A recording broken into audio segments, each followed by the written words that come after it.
سلام، من منوچهر هستم و در پادکست بازگوی مطالبی که برای من جالب بوده رو با شما هم در میون میگذارم.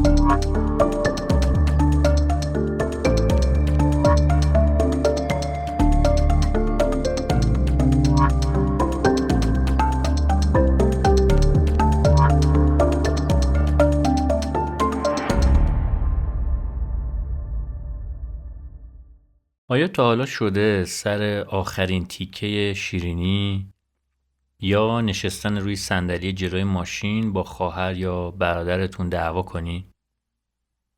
هیچ میدونین که وقتی منابع محدود باشن و شما برای تصاحب اون با نزدیکترین افرادتون دعوا میکنید، در حقیقت نسبت به اون فرد دچار پیش داوری میشین که همین امر موجب میشه که برای خودتون تبعیض قائل بشین؟ این موضوع رو نظریه‌ای به نام نظریه تعارض واقع بینانه یا Realistic Conflict Theory توضیح میده. این نظریه رو مظفر شریف که یک روانشناس ترک مقیم آمریکا هست به همراه همسرش کارولین شریف ارائه داده. حالا این آقای مظفر شریف کیه؟ مظفر شریف در سال 1906 در ترکیه در یک خانواده مرفه به دنیا اومد. در دانشگاه‌های ازمیر و استانبول تا مقطع فوق لیسانس تحصیل کرد و بعد برای ادامه تحصیل به آمریکا رفت و مدرک دکترای روانشناسی رو اونجا گرفت. بعد به ترکیه برگشت و توی دانشگاه آنکارا به عنوان استاد شروع کرد به تدریس. اون در سال 1944 به خاطر گرایش‌های کمونیستی که داشت و به دنبال درگیری‌های سیاسی در دانشگاه آنکارا به همراه سایر اعضای حزب کمونیست ترکیه برای مدت کوتاهی بازداشت شد. ولی با میانجیگری آمریکا همون سال از زندان آزاد شد و برگشت به آمریکا و تا آخر عمرش اونجا موند. جالبه که بعد از این اتفاق دولت ترکیه حق شهروندی اون رو لغو کرد و در آمریکا هم به خاطر اینکه مظفر در ترکیه حامی حزب کمونیست بود بارها توسط پلیس FBI بازجویی شد و هیچ وقت هم بهش اجازه شهروند شدن رو ندادن و تا آخر عمرش فقط اقامت دائم آمریکا رو داشت. در سال 1945 با کارولین که اونم یه روانشناس آمریکایی بود ازدواج کرد که در خیلی از کارهای تخصصی مربوط به روانشناسی با هم همکاری کردن. شریف با اینکه بیشتر به عنوان یک روانشناس شناخته میشد، اما اولین کسی بود که جایزه کولیمید رو برای مشارکت در روانشناسی اجتماعی از انجمن جامعه شناسی آمریکا دریافت کرد. بعضی معتقدند که مظفر شریف بنیانگذار روانشناسی اجتماعی نوین هست و یکی از دلایلی که خیلی به این مبحث علاقه داشت اینه که در دوره از تاریخ زندگی کرده بود که شاهد اتفاقات اجتماعی بزرگی بود. مثلا 2 جنگ جهانی رو دیده بود، جنگ‌های بالکان، درگیری ترک‌ها با ارامنه و با یونانی‌ها در اون زمان اتفاق افتاده بود و دیدن این خشونت‌ها و جنگ‌ها اونو مصمم کرده بود که تو این زمینه تحقیق کنه. و حاصل این تحقیقات بیش از 60 تا مقاله و 24 تا کتاب هست که اکثرشون هم با همکاری همسرش کارولین انجام داده. مظفر شریف اواخر عمرش به افسردگی مبتلا شده بود و مخصوصاً بعد از مرگ همسرش در سال 1982 اوضاع روحیش بدتر شد تا اینکه خودش هم در سال 1988 در فیربنکس آلاسکا دار فانی رو ودا گفت.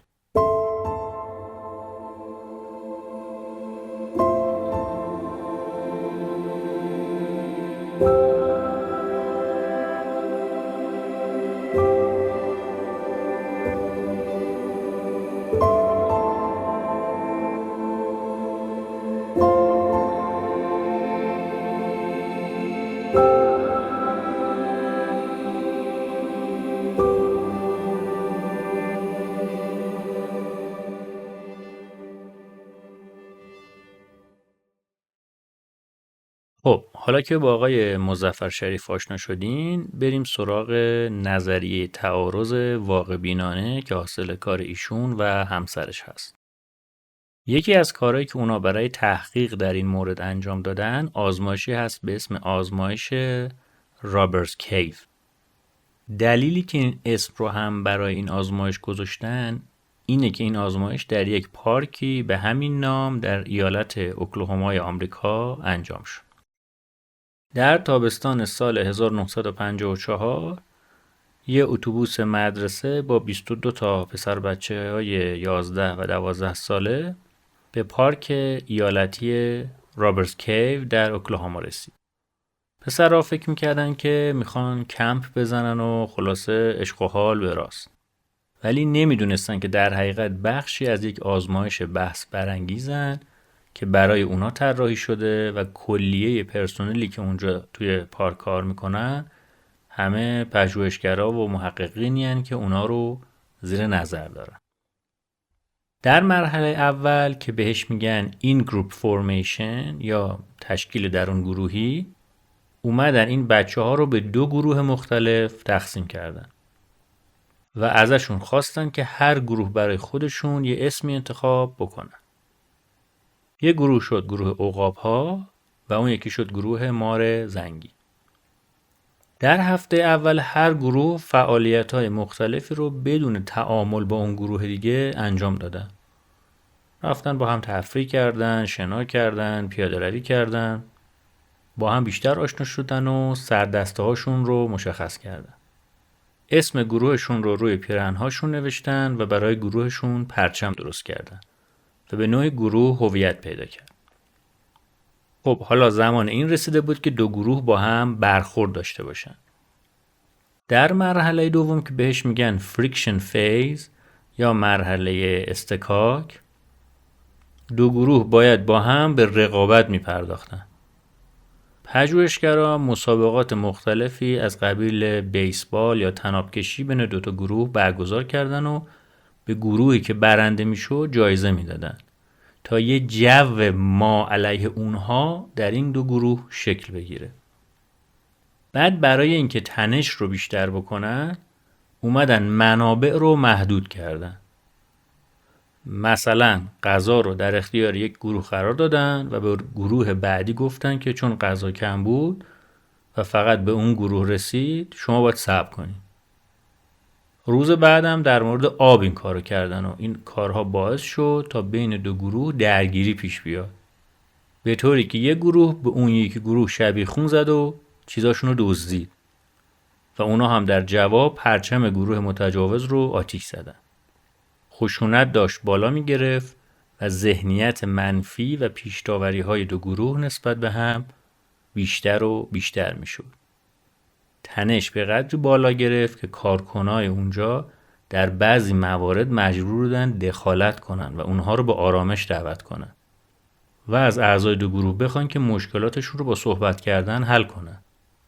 ولی این روش فایده ای نداشت و نزدیک شدن 2 گروه به هم حتی برای گفتگو هم درگیری ها رو بیشتر میکرد و اوضاع داشت کاملا از کنترل خارج میشد.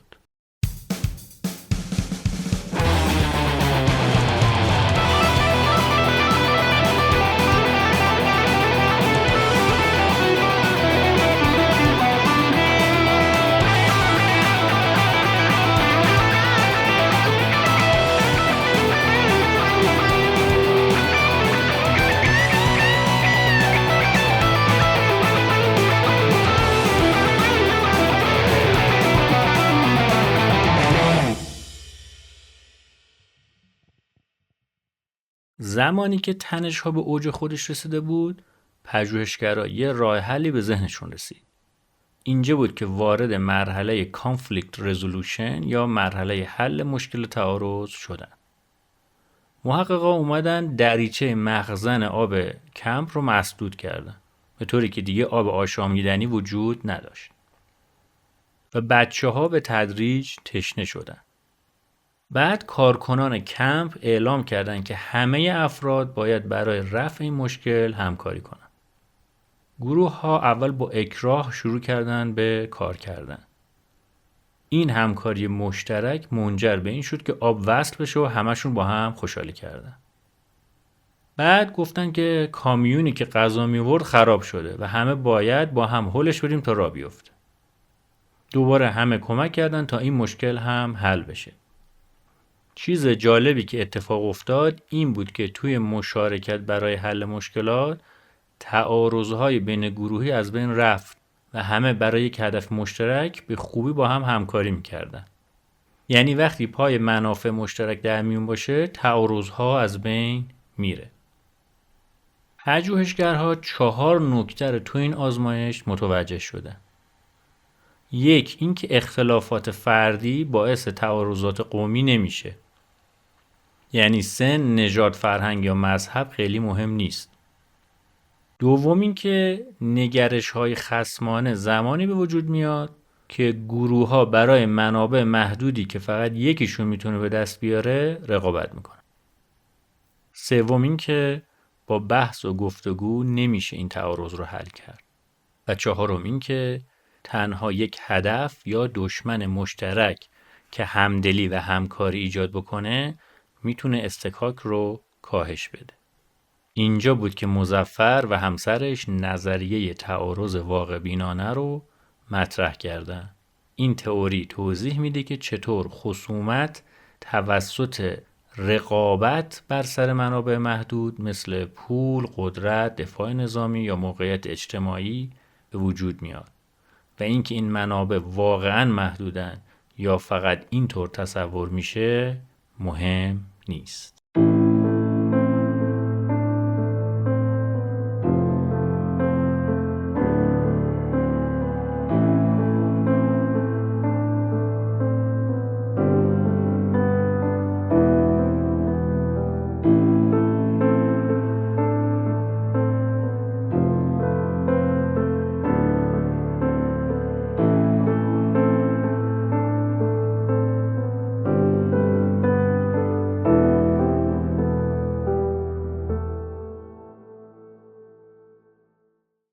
البته بعدها بعضیا نقدهایی را هم به نظریه شریف وارد کردن. مثلا میگفتن چنین آزمایشی اخلاقی نبوده و همین هم باعث شد که خیلی اونو تحسین نکنن. 2. اینکه شریف یک بار دیگه همین آزمایش رو توی کمپی به نام میدل گروو انجام داده بود که چنین نتیجه‌ای ازش استخراج نشد. اونجا بچه‌ها به جای اینکه با همدیگه درگیر بشن سر پیکان انتقادشون رو گرفتن طرف کارکنان کمپ که شما مسئول کمبودا هستین و باید این مشکل رو سریع رفع کنین. پژوهشگرا هم خیلی تلاش کردن اونا رو فریب بدن ولی بچه‌ها دست اونا رو خوندن و این نشون داد که چطور پختگی و آگاهی افراد میتونه از وقوع تنش‌هایی که دیگران بهش دامن میزنن جلوگیری کنه. متاسفانه ما هنوز در خیلی از جوامع میبینیم که وقتی منابع محدود میشه مردم به جون هم میافتن.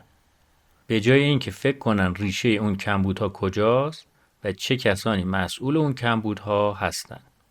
یه مثال بارزش اینه که در کشورهایی که اوضاع اقتصادشون خوب نیست و شغل و کار کمه مردم به حضور مهاجرها یا اتباع خارجی که اومدن و دارن توی اون کشورها کار میکنن اعتراض دارن. یعنی میگن حضور اینا باعث شده ما از کار بیکار بشیم. این باعث میشه که رفتارهای تبعیض‌آمیزی نسبت به اون افرادی که به قولی بیرون از گروه اونا هستن صورت بگیره. حتی سیاستمدارها در بعضی از این کشورها برای محبوب شدن بین مردم میان قولایی میدن مبنی بر این که اگه ما قدرت رو به دست بگیریم میایم و سیاست‌های مهاجرتی سختگیرانه‌تری رو وضع میکنیم یا دور کشور دیوار میکشیم و از این جور وعده وعیدا. امیدوارم ما هم بعد از شنیدن این تجربه بیشتر مراقب رفتار و افکارمون و پیش داوری هامون نسبت به بقیه باشیم و در مواقعی که منابع محدود هستن بریم سراغ کسایی که اون محدودیت ها را ایجاد کردن، نه اینکه بیفتیم به جون هم دیگه. این اپیزود هم همینجا به پایان میرسه. تا اپیزود بعدی، خدا نگهدار.